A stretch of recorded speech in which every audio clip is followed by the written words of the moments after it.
They did not inquire about his name. They did not verify his badge. They merely observed him, dressed in a simple khaki shirt, worn sneakers, and damp hair sticking to his forehead, concluding that he did not belong in this place. Eli Bennett stood quietly at the entrance of the executive lounge at Westview Regional Airport, a modest establishment situated in a dusty corner of Texas. He had just completed a week-long covert evaluation of his company's regional VIP service. No private jets, no media, just him observing, listening, and remembering. He entered the lounge alone, the collar of his shirt still wet from the rain outside. He was not there to attract attention.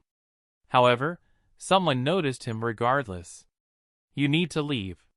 This lounge is reserved for premium travelers only," stated a sharp voice from behind the counter. Lisa, young and new, stood with a rigid posture. Her eyes revealed her preconceived notions. Eli raised an eyebrow, but remained silent. Lisa continued, this time with increased volume. "Sir, if you are here to clean, you must check in through the service entrance." People turned to look. Some laughed. One man scoffed. No one intervened. Moments later, a man emerged from the back office. Jason, the shift manager. His tone was even more dismissive. "Look, you can wait outside. It is pouring, but that is not our concern. We cannot allow you to loiter here." Not once did either of them inquire about his identity or purpose for being there. They only perceived what they wished to see. Eli glanced at the sliding glass doors behind him. Rain cascaded in thick sheets. The wind howled against the windows, yet the chill he felt was not due to the weather. It stemmed from the pain of being invisible in a building he had constructed from the ground up. Bennett Skies was his company. His name adorned every plane, every pilot uniform, and every employee handbook.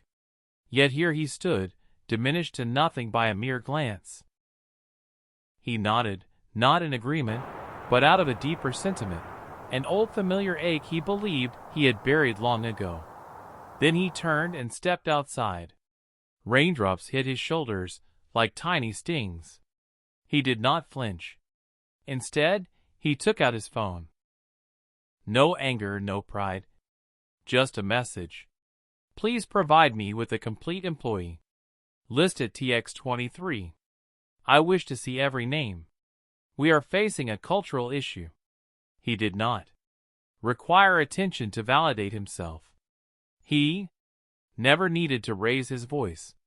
Silence had consistently been his most effective tool. He intended to remove this rod from its source, not through noise, but through truth. What transpired next would alter the future of the airline and reveal more than mere discrimination. If you are still listening, understand this. Narratives like Eli's are not merely fiction. They resonate with the experiences of individuals who are unheard, unseen, underestimated, and sometimes all it takes is one person in the rain to transform everything. This is only the beginning. Follow Heart's journey for the complete narrative. Part 2 uncovers Eli's origins and explains why being overlooked was nothing unfamiliar. The rain had yet to cease. It drummed against the airport's windows as if it had something to convey. However, the only one genuinely listening was the man standing outside. Shoulders drenched, eyes distant, breath steady.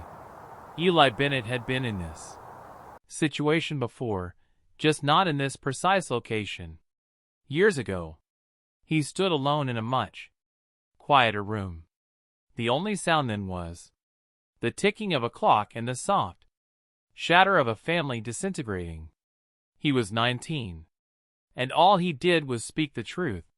That he was gay. That this was his true self. His mother looked down. His father exited the room. No shouting, no slamming doors. just silence that conveyed, "You are no longer ours." He packed what he could into a Dolph bag, slept in his car, took a night job cleaning planes at a local hangar where no one knew his name. He scrubbed lavatories and vacuumed carpets, inhaled the aroma of jet fuel and leather, and taught himself the mechanics of flight through manuals left behind by weary pilots. No one opened a door for him, but no one hindered him either. Eli did not seek permission to ascend. He constructed his own path. He established Bennett skies with one conviction: every traveler, every worker, every soul deserved to be acknowledged, not merely tolerated, not just served, but truly seen. Regardless of their attire, their complexion, their tone, or whom they loved. Yet today, within his own establishment, that conviction had begun to falter. Through the lounge windows, Eli observed the disparity unfold. A Caucasian man, easily twice his age, entered the lounge without a badge, without a boarding pass, and without uttering a word. Lisa radiated joy, unfurled the welcome mat, offered a cappuccino, and laughed as if she were greeting royalty. No inquiries were made, because some individuals do not need to validate their presence. Eli remained unresponsive. Not yet. At the edge of the front desk stood a young staff member. Milo, he kept casting glances toward the door, toward the man outside in the rain. Milo's demeanor was anxious. His mouth opened, then closed. Once more, he recognized something in Eli. Perhaps not the name, nor the position, but the essence, the stillness, the observation. Milo was new, still undergoing probation. He was a transman, reserved, capable, cautious, attempting to remain inconspicuous enough to retain the job, yet visible enough to be of assistance. Somewhere in that balance he had learned to endure. He glanced at Eli. Once again, his eyes flickering with regret. Yet he remained silent. Eli comprehended that as well. He did not anticipate Milo to speak. Not yet. Survival imparts silence. It conveys the significance of one ill-timed word. Thus, Eli opted for action. Instead, he unlocked his phone and composed a message to his executive assistant. Calmly, directly, retrieve the complete personnel roster at branch TX23. I require names. All of them. He gazed at the screen a moment longer, then secured the phone. This was not merely about a single incident. It never is. Disrespect does not originate at the surface. It begins in culture, in what is accepted, in what is quietly permitted. Bennett's skies were meant to be different. Today, it fell short of that commitment. The rain obscured the surroundings, but his mind remained sharp, clear. He was not done here. Not by a long shot. And this time, Eli Bennett would return. Not just as the man they failed to recognize, but as the leader they could no longer overlook.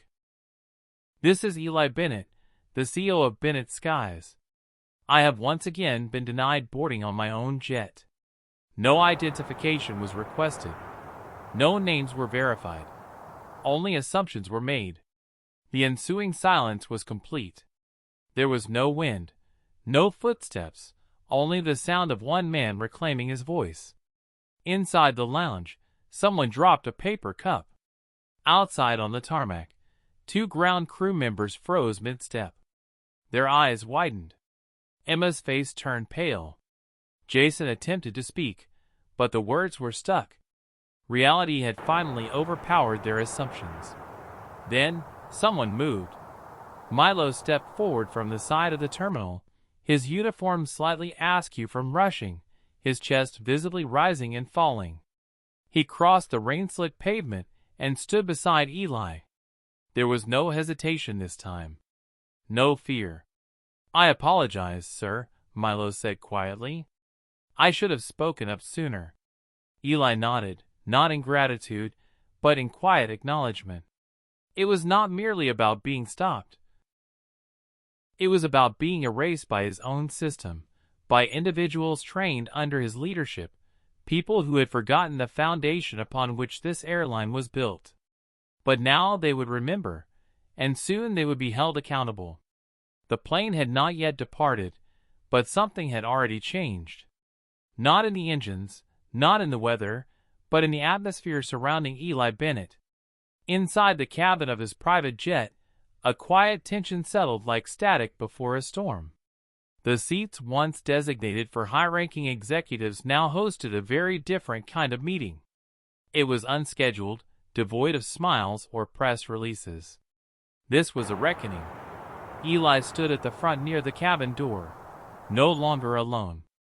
Behind him sat Jason and Emma, no longer self-assured, no longer speaking. Opposite them, the company's head of human resources, general counsel, and 2 senior board members joined via secure video call. No one greeted anyone. No one smiled. Eli commenced by stating facts. Not feelings, not impressions, but timestamps, footage, written policies, and witness accounts. The kind of truth that required no embellishment to resonate deeply. The private jet was positioned on the tarmac, resembling a silent monument to all that Eli Bennett had accomplished. Sleek, silver, and polished, it displayed the emblem of Bennett's skies near its wing. This was not merely an aircraft. It represented a symbol of achievement, resilience, and the years spent striving against adversity. Yet, as Eli approached the plane, the atmosphere was laden with something colder than rain. Upon reaching the stairs, a woman stepped forward. Emma, the lead flight attendant on duty, appeared immaculate in her uniform, her hair neatly styled. Her gaze traveled from his shoes to his shoulders before her words followed. "You are not permitted to be here," she stated. "Maintenance crews access from the rear. This area is off limits." Her tone was not one of inquiry but of command. Before Eli could respond, Jason emerged behind her, jogging lightly as if to provide assistance, but only exacerbating the situation. "Sir," Jason began, raising a hand as if to pacify a potential threat. "I informed you earlier that you cannot simply approach this aircraft." He then turned to Emma. "We have encountered an issue. He attempted to enter the first-class lounge earlier. It would be best to direct him to the back or simply ask him to leave." Emma nodded, her arms crossed. Eli remained unfazed. He gazed past them at the open cabin door. This was his plane, his name on every document, his finances supporting every engine's operation. However, they were unaware of that, at least for now. He posed a single question. "Are you absolutely certain you wish to deny me this flight?" Jason exhaled sharply. Emma's expression tightened. They stood firm in their positions. Eli reached into his jacket and retrieved his phone. His thumb pressed a solitary button, and his voice resonated clearly. "Even in the storm, Lauren, connect me to Ryan and the executive board." He did not elevate his voice. He did not need to. His tone alone was sufficient to halt the conversation. Even the rain seemed to quiet. After a brief pause, a composed response came from the other end. "Yes, Mr. Bennett, you are now live with him." Eli held the phone slightly away so that his words could be heard not only by the board but also by Jason, Emma, and every ground staff member within earshot. Security footage from the lounge played silently on the screen behind him. Lisa was seen turning Eli away. Jason waved him off, while Emma obstructed the steps. Frame by frame, their confidence unraveled. He paused the video and then turned to Milo. The young employee sat rigidly in the aisle seat, his hands tightly clasped in his lap. His gaze remained fixed on the floor. Eli did not compel him to look up. He simply stated, "There is another matter we need to address." He gestured to the HR officer, who presented an open file. Inside were notes, complaints, and a series of minor incidents recorded under Milo's name, or more precisely, whispered around it. But it was not Milo who was on trial. It was Jason. Over the past month, numerous remarks had been made by Jason during staff briefings. Some were subtly mocking pronouns, dismissing inclusion meetings as woke nonsense. Others were more overt, whispered in the absence of supervisors. One staff member, who preferred to remain anonymous, had documented, "Jason referred to Milo as confused baggage after a shift. No formal report was submitted. Fear has that effect." However, Eli did not require a formal report to recognize the pattern. He turned to Jason and asked nothing. The silence spoke volumes. Then came the second wave. Emma's name appeared on the screen next, not as a mere bystander, but as an active participant. Internal tech support had retrieved a series of flagged emails exchanged between her and Jason, archived months prior. The subject lines appeared casual, but the content was far from it, mocking codes and sarcastic remarks regarding the CEO's Pride Parade. One thread read, "Hope we do not receive another lecture from that rainbow ruler." Another concluded with, "I cannot believe that guy owns this company. It feels like a damn soap opera." The HR lead verified that the emails originated from their official company accounts. Neither Jason nor Emma spoke. Eli did not raise his voice. He did not celebrate. He simply stated, "Your employment is terminated, effective immediately." The plane door remained shut. There was no applause, no sense of relief, just the weight of consequences settling into every corner of the cabin. Not to punish, but to reflect. To bring unconscious habits to light and make harmful patterns impossible to overlook. Third, and perhaps most significantly, he introduced a new company-wide training program on bias and empathy that is mandatory for every employee from top to bottom. Not a seminar, not a mere checkbox exercise. A lived, immersive curriculum developed in collaboration with psychologists, educators, and marginalized voices. No one will be able to claim, "I didn't know." Better, Eli stated, "because we are going to educate one another." The room was silent. Then came a standing ovation, not boisterous, but filled with something deeper. Understanding, respect. However, Eli was not done. In a televised interview that aired that same evening, he sat before a national audience and revealed what no one anticipated. He was in the process of becoming a father. The adoption was almost finalized. A little boy just over 3 years old. He displayed a photo. The child had wide, inquisitive eyes, a small frame, a gentle smile. Eli's voice quivered yet remained steady. "He is the nephew of Milo. His mother, Milo's sister, identified as a lesbian. She passed away last year after being forced out of her home. Her job, her life." Eli looked down for a moment, then met the camera's gaze once more. No child should ever feel unwelcome simply for being who they are. Not in my company, not in my country, not in my care.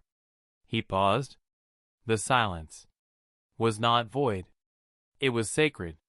And then, in a final image that resonated louder than any speech, Eli stood at the same airport where he had once been denied entry. The little boy asleep in his arms. a rainbow pin shimmering softly on his shirt. He remained silent. He did not need to speak because this time he belonged, and he would ensure that others did too. Have you ever felt invisible simply for being who you are? Share your story in the comments. Someone out there needs to hear it. And follow Heart Story to uncover more authentic voices, genuine moments, and true strength from those who dared to rise. However, he was not finished. Eli turned back to Milo and spoke with a clarity that pierced the silence. Your file will be cleared. We will revisit every complaint that was suppressed by fear. Then came an unexpected announcement. He revealed the establishment of a new internal fund specifically aimed at protecting and empowering LGBT employees within Bennett's skies. This was not merely legal assistance or an HR checklist. It was a dynamic fund with genuine support, real authority, and representation at the executive level. This is not just a statement, he asserted. This is a framework. Eli had learned long ago that while policies may not change hearts, they can indeed alter outcomes. No one in his company would ever again feel as though they did not belong. The plane remained grounded that day, yet Eli Bennett had never felt more elevated. 7 days later, the sky above Westview Regional was clear. There was no storm, no wind, just serene light stretching across the tarmac, as if the airport itself had paused to take a breath. Inside the largest hangar, every employee of Bennett's Skies, from interns to executive vice presidents, sat shoulder to shoulder. Some were in uniforms, while others donned jeans and t-shirts. Yet, all eyes were fixed on the stage. Eli Bennett stood at the podium. No suit, no spotlight, just him speaking with the composed weight of a man who had traversed through fire and returned with something valuable to share. The screen behind him displayed the words, "From Rain to Revolution." He did not commence with apologies. He did not initiate with accusations. Instead, he began with a vision. He announced 3 new policies that would fundamentally transform the company. First, Milo, who had once been the quietest voice in the room, was appointed as the Director of Passenger Experience for the South Central region. The room erupted in applause. However, Milo, seated in the front row, merely lowered his gaze, blinking rapidly. It was not about the title. It was about finally being acknowledged. Secondly, Eli introduced a new AI-driven system designed to oversee internal communication for bias and coded language.